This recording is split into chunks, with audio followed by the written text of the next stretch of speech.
Hello and welcome. तर आजच्या लेक्चरमध्ये आपण बघणार आहे फॅनोरोगॅम्स. आधी सांगितलं तसंच एकदम सिंपल आहे. आधी मिनिंग समजून घ्यायचं. गॅम्स म्हणजे काय आपल्याला माहिती आहे, गॅमेट्स होतात. गॅमेट्स म्हणजे काय होते, रिप्रोडक्टिव्ह ऑर्गन्स. काय होणार आहे, रिप्रोडक्टिव्ह ऑर्गन्स. आता रिप्रोडक्टिव्ह म्हणजे का, नवीन झाड कसं तयार होते, सीडपासून ना. तर मग हे सीडविषयी बोलत आहे. कशाविषयी बोलत आहे, सीडविषयी. आणि फॅनोरो म्हणजे काय होते, जर तुम्ही आधी लेक्चर बघितले असेल तर फॅनोरो म्हणजे होते व्हिजिबल, जे डोळ्यांना दिसते असे सीड्स. सीड्स डोळ्यांना दिसते असं नाही आहे, ते सीड्स आहे.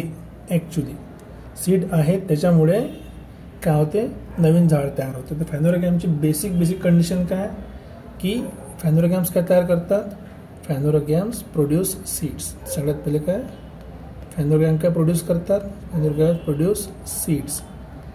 सीड्स प्रोड्यूस करतात, बरोबर आहे. आणि याच्यामध्ये काय काय होते मग रिप्रोडक्शनसाठी. सो फॉर रिप्रोडक्शन सीड्स तर तयार होतेच, बरोबर. पण सीड्स जर तयार झालं तर फक्त सीड आपोआप वाढणार आहे काय, नाही. त्याच्यासाठी काहीतरी असेल, त्या सीडमध्ये काहीतरी असेल ज्याच्यामुळे काय होते, की नवीन झाड तयार होतं. For reproduction this seed has, एक शब्द आहे स्पेसिफिकल, त्याला आपण म्हणतो एम्ब्रिओ. एम्ब्रिओ म्हणजे काय, जिथून झाड तयार होते, ठीक आहे. एम्ब्रिओ, त्याच्यामध्ये काय असते, एम्ब्रिओ. आणि एम्ब्रिओसोबत काय असते, and has stored food. And has stored food. जर तुम्हाला आठवत असेल तर ही गोष्ट आपण कशामध्ये बघली होती, कॉटलेडॉनमध्ये. कॉटलेडॉनमध्ये काय असते, इनिशियल लीव्ज निघतात, त्याच्यामध्ये काय असते, काही स्टोर्ड फूड असते, ते कॉटलेडॉनमध्ये असतात. तर फॅनोरोगॅममध्ये सीड आहे. सीड म्हणजेच काय असणार, त्याच्यामध्ये कॉटलेडॉन आहे, ज्याच्यामध्ये काय असते, फूड स्टोअर असते. हे फूड कशासाठी यूज करते, इट हेल्प्स इन नवीन झाड बनवण्यासाठी. So it helps in germination. Germination म्हणजे नवीन सीड तयार करण्यामध्ये काय करते, हे हेल्प करते. कशासाठी, ऑफ इनिशियल ग्रोथ. इनिशियल म्हणजे सुरुवातीची ग्रोथ. कशाची, एम्ब्रिओची. एम्ब्रिओ म्हणजे काय होते, एम्ब्रिओ म्हणजे नवीन झाडाचं, त्याला काय म्हणतो आपण, अंकुरण. Initial growth of embryo. So basically phanerogams काय, ज्याच्यामध्ये काय असतात, सीड असतात. त्या सीडमुळे काय होते, नवीन झाड तयार होते. आणि ते नवीन झाड तयार करायसाठी काय लागते, जे एनर्जी लागते, जे फूड लागते, ते कशामध्ये स्टोअर असते, कॉटलेडॉनमध्ये. आणि ते कशामधून स्टार्ट होतात नवीन झाडं, एम्ब्रिओमधून, ठीक आहे. ते झालं बेसिक फॅनोरोगॅम्स. तर आता याचे दोन सब टाईप आपल्याकडे. एक आहे जिम्नोस्पर्म्स आणि एक आहे अँजिओस्पर्म. स्पर्मचा बेसिक अर्थच काय होते, सीड होते. स्पर्मचा अर्थच काय, सीड. आपण काय झालं, सीड. मग जिम्नो आणि अँजिओस्पर्म ऑलरेडी बघितलं असेल. जिम्नो म्हणजे होते जे नेकेड आहे, जे डोळ्यांना दिसते. सीड कसे आहे त्याचे, नेकेड आहे. नेकेड म्हणजे नागडे, उघडे. जे उघडे सीड्स आहे ते डोळ्यांना दिसते, त्याला आपण म्हणतो जिम्नोस्पर्म. आणि जे डोळ्यांना दिसत नाही, जे काय असते, हिडन असते. हिडन म्हणजे लपलेले. हिडन म्हणजे झाकलेले किंवा लपलेले. जे झाकलेले किंवा लपलेले सीड्स आहे त्याला आपण काय म्हणतो, अँजिओस्पर्म. एकदम सोपा कन्सेप्ट आहे. परत एकदा लक्ष द्या की अँजिओस्पर्म म्हणजे झाकलेले, अँजिओ म्हणजे झाकलेले, स्पर्म म्हणजे सीड. जिम्नो म्हणजे नेकेड, उघडे, स्पर्म म्हणजे सीड. तर जे सीड उघडे डोळ्यांना डायरेक्ट दिसते त्याला आपण म्हणतो जिम्नोस्पर्म. जे डोळ्यांना डायरेक्ट दिसत नाही, सीड आहे पण दिसत नाही डोळ्यांना. उदाहरणार्थ आंब्याची गुठली, वरती आंबा असते आणि आतमध्ये आंब्याची बी असते, बरोबर आहे ना, ठीक आहे. शेंगदाणे तुम्ही बघितलं, शेंगदाणे काय असतात, वरतून टरफल असते, आतमध्ये शेंगदाणे असतात, ठीक आहे. असे खूप सारे एक्झाम्पल आहे आपल्यासमोर अँजिओस्पर्म आणि जिम्नोस्पर्ममध्ये. कुठली डाळ बघून घ्या तुम्ही, जसं तुरीच्या शेंगा झाल्या, शेंगा बाहेरून कवर असते, कवर काढल्या का आतमधून बिया निघतात. ते काय झाले, अँजिओस्पर्मचं एक्झाम्पल झालं. आता आपण बघू का अँजिओस्पर्म आणि जिम्नोस्पर्ममध्ये काय काय गोष्टी आहेत, ठीक आहे. तर आपण चला एक एक प्रॉपर्टी पाहणं सुरू करू. सगळ्यात पहिले आपल्याकडे आहे अँजिओस्पर्म की जिम्नोस्पर्म. आधी बघू आपण जिम्नोस्पर्म. जसं नावच सांगितलं आहे, जिम्नोस्पर्म म्हणजे काय होते, ज्याची सीड डोळ्याने दिसतात. मग सीड डोळ्याने दिसतात तर डायरेक्ट सीड वरच दिसेल ना एकदम डोळ्यानं. सो ते व्हिजिबल सीड्स असतात. सगळ्यात पहिले काय लिहिणार डायरेक्ट, की व्हिजिबल सीड्स असतात. सीड्स डायरेक्ट डोळ्याने दिसतात, डायरेक्ट डोळ्याने दिसतात. नेक्स्ट, दीज आर, असे जे झाडं आहे सगळे हे सगळे झाडं कसे असते, हमेशा एव्हरग्रीन असतात. एव्हरग्रीन आणि पेरिनियल. एव्हरग्रीन म्हणजे काय होणार सांगायची गरज नाही. एव्हर म्हणजे काय होते, हमेशा. ग्रीन म्हणजे हिरवे राहणारे. हे काय असतात, हमेशा एव्हरग्रीन. आणि पेरिनियलचा पण शब्द तुम्ही ऐकला असेल कधी. जर पेरिनियल शब्द ऐकला नसेल तर मी अर्थ सांगतो. अर्थ एकदम सोपा आहे. पेरिनियलचा अर्थ आहे एकदम सोपा.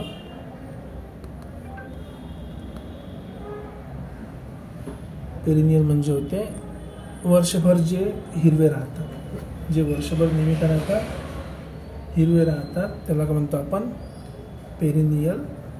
आणि एव्हरग्रीन.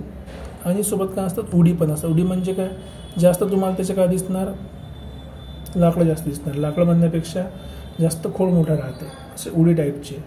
ठीक आहे. म्हणजे खास गोष्ट आणखी काय, याला इट हॅज स्टेम तर आहे, बट नो ब्रांचेस. याला ब्रांच नाही आहे. तर ब्रांच का बरं नाही, बघा जर ब्रांच असेल ना, ब्रांच असल्यामुळे त्याला काय होतं, मग त्याला फुलं बनतील. फुलं त्यात काय बनतात, सीड बनतील. असं काही नियम आहे, कंपल्सरी असं नाही आहे, पण नॉर्मली याला ब्रांच राहत नाही. याला ब्रांच नाही आहे. आपण लक्षात ठेवायला सांगतो की कसं लक्षात ठेवू शकतो.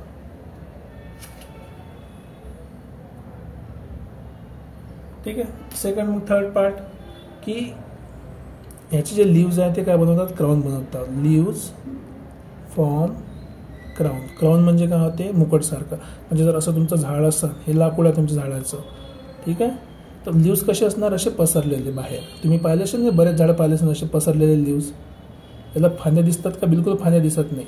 असे एकदम पसरलेले लिव्ज असतात. हे त्याचे लिव्ज झाले, लिव्ह पसरले आहे. नेक्स्ट आणखी एक सिम्पलची गोष्ट आहे की इथे मेल अँड फिमेल फ्लावर जे आहे, मेल अँड फिमेल फ्लावर हे सेपरेट असतात. Flowers are separate. कशावर, डिफरंट स्पोरोफिलवर. Are on different sporophylls. दुसऱ्या स्पोरोफिलवर, एक वेगवेगळ्या स्पोरोफिलवर काय असते, एक मेल असते आणि एक फिमेल फ्लावर असते. कारण की फ्लावरच्या आतमध्येच काय असतात, फ्लावरच्या आतमध्ये काय असतात, सीड्स बनवायची हे असते, ताकद असते. सीड कशा बनवते की फ्लावर जेव्हा मेटिंग होते मेल आणि फिमेल फ्लावरचं, तर यातले जे असतात त्याला आपण काय म्हणतो, मराठीत परागकण म्हणतो आपण. ते परागकण काय करतात, फ्लावरमध्ये जातात, तिथे रिप्रोडक्शन होते. रिप्रोडक्शन झाल्यामुळे तिथे फ्रूट तयार होते आणि फ्रूटच्या आतमध्ये काय बनतात, बिया बनतात. पण इथं खास गोष्ट काय, याचा मेल आणि फिमेल जो आहे तो काय, दोन डिफरंट जागेवर आहे. दोन डिफरंट जागेवर असल्यामुळे रिप्रोडक्शन सहजासहजी होत नाही. जसं आपण सांगितलं की सीड कशा विजिबल आहे. विजिबल याचा अर्थ काय, की त्याला नॅचरल कवर नाही.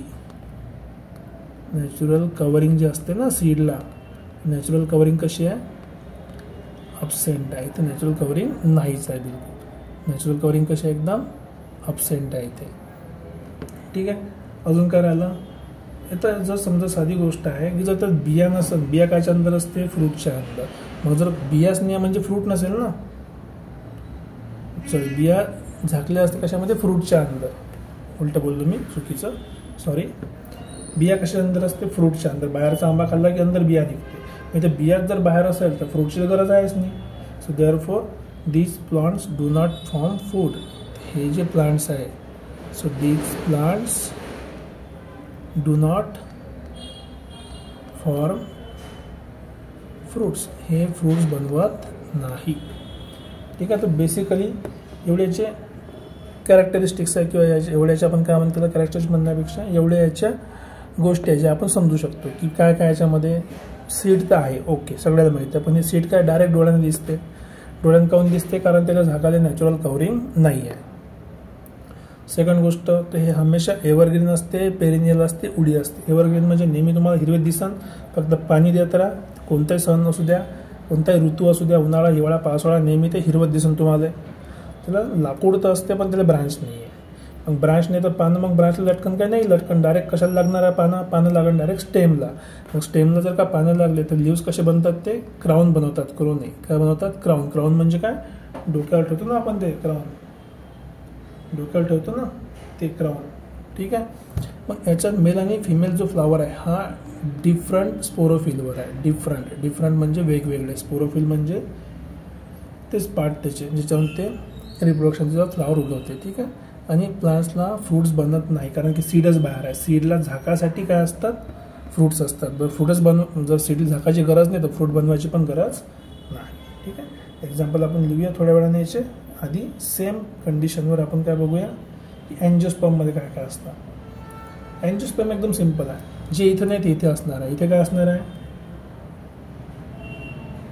की याच्या फ्लावरमध्ये काय असणार मग रिप्रोडक्टिव्ह ऑर्गन्स. सो फ्लावर्स म्हणा, फ्लावर्स बियर म्हणजे असणे, तो बियर नाही, अस्वल वगैरे नाही. फ्लावर्स बियर रिप्रोडक्टिव्ह ऑर्गन, ठीक आहे. फ्लावर्स बियर्स रिप्रोडक्टिव्ह ऑर्गन, याला रिप्रोडक्टिव्ह पार्ट असतात फ्लावरला. इथे पण असतात इथे पण असतात, पण इथे दोन्ही असतात, दोन्ही रिप्रोडक्टिव्ह असतात, काय, ठीक आहे. मग फ्लावरचं काय बनते, फ्लावरचे काय बनतात, फूल बनतात. पाहिले असेल तुम्ही आधी फूल निघतात, मग फूलच्या खाली फळ येते आणि फळच्या अंदर काय असते, बिया.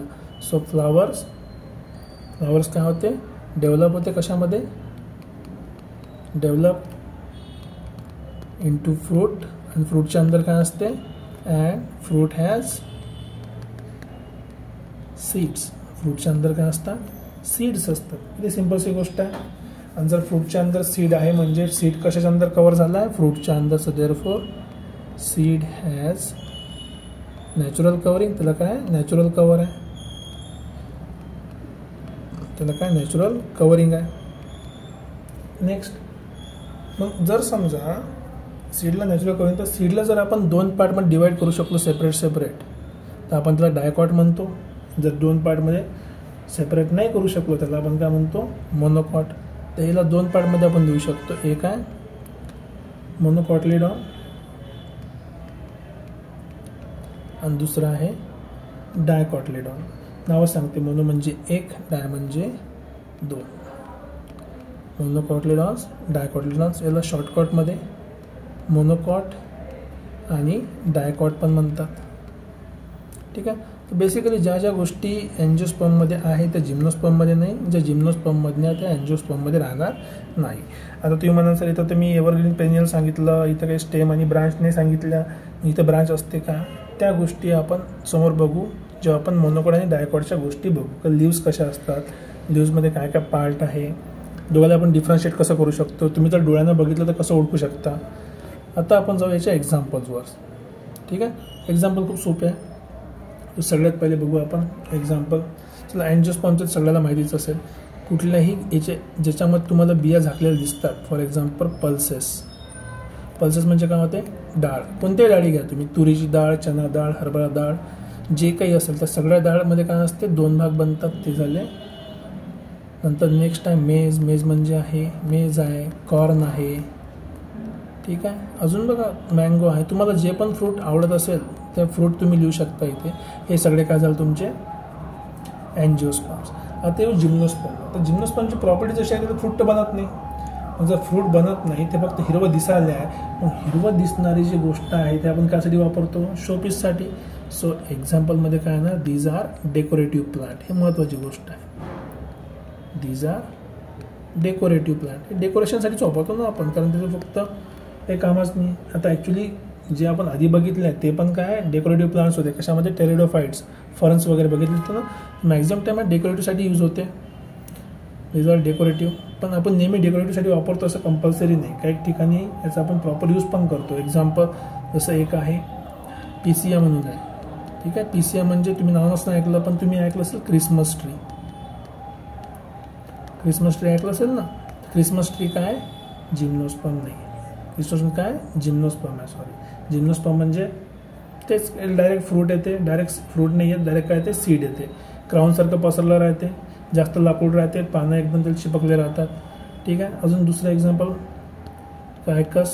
आता नाव लक्षात ठेवा, पाठ ठेवा. एक आहे तुझ्या तुम्हाला माहीत नसेल तर मराठी आपण म्हणतो मोरपंखी ट्री, ठीक आहे. मोरपंखी शब्द आहे, गुगलवर सर्च कर तुम्हाला भेटून जाईल. नंतर आहे देवदारला बायोलॉजिकल वर्ड आहे पायनस, ठीक आहे. पायनसला काय म्हणतो आपण, देवदार.